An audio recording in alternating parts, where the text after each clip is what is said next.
This is session 1 of what I'm calling off leash. Now, we've been domesticating animals for a long time. We domesticate them so that we can live with them and control them. So if we've got a cat, we'll provide it with food, we'll provide a comfortable place for it to sleep. At night time, we'll shut it in, because at night time, that's the natural time for the cat to be out hunting, and that's what we want to prevent. If you've got a dog, of course, we provide for food for it and a place to sleep, but we keep it in a fenced yard. If we take it out, we have it on a leash because we need to be in control of it while we're out with people.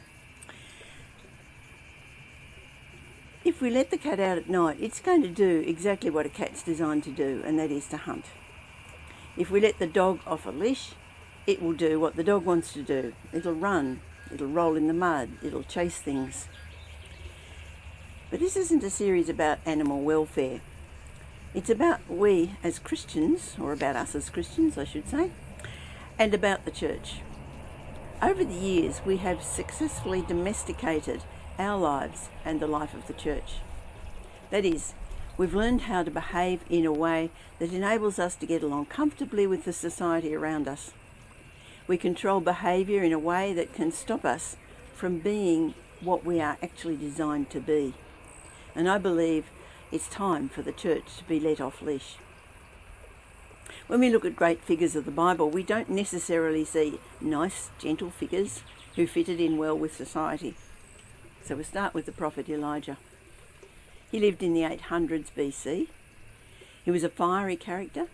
He chose to live in the desert and is described as dressing in camel's hair with a leather belt. So he certainly didn't dress traditionally. He was a fierce contender for God and made himself very unpopular with the king at the time, who was King Ahab. Ahab had married Jezebel, and Jezebel worshipped Baal, and she'd brought a whole lot of prophets of Baal with her. And Ahab was also, he built altars to Baal and was encouraging people to worship Baal. Elijah confronted Ahab, and he said, look, there's going to be 3 years of drought because of what you're doing. And in fact, there were 3 years of quite severe drought, to the point where Ahab referred to Elijah as, you troubler of Israel. Later, Elijah challenged the prophets of Baal to a contest on the top of Mount Carmel. He asked them to build an altar and put a sacrifice on it and then call down fire from Baal. And so they did that. And they called and they danced and they did all sorts of things, but nothing happened all day. And then as evening came, Elijah had an altar built. Not only just did he build the altar, but he swamped it in water, so all the wood and everything is absolutely soaking wet. And then he called down fire from the Lord, and it came down, consumed the altar and dried up all the water. The people then said, yes, we know that God is God. And the prophets of Baal ran, but Ahab had them killed. Now this enraged Jezebel so much that she was out to kill Elijah. His next confrontation was with the king Ahaziah, and Ahaziah had injured himself in a fall. And so he sent messengers to Ekron to ask the god Baal-zebub if he would recover or what was going to happen.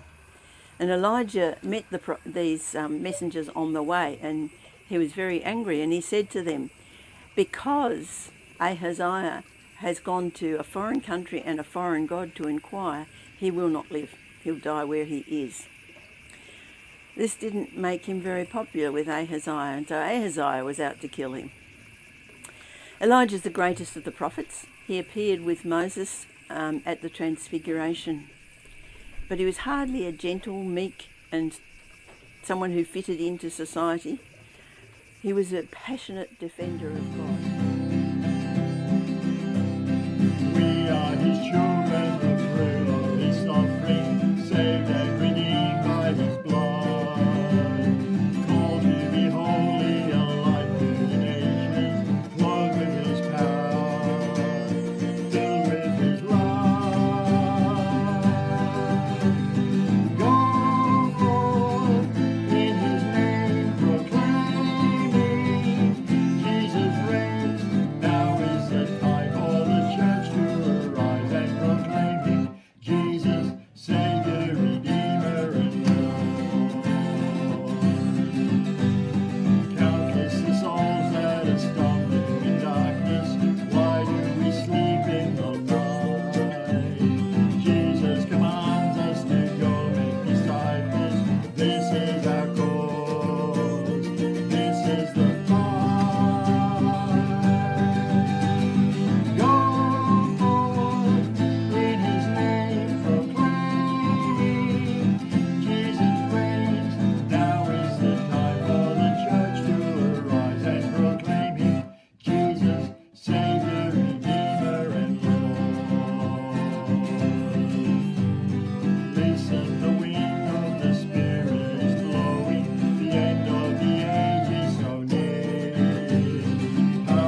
Save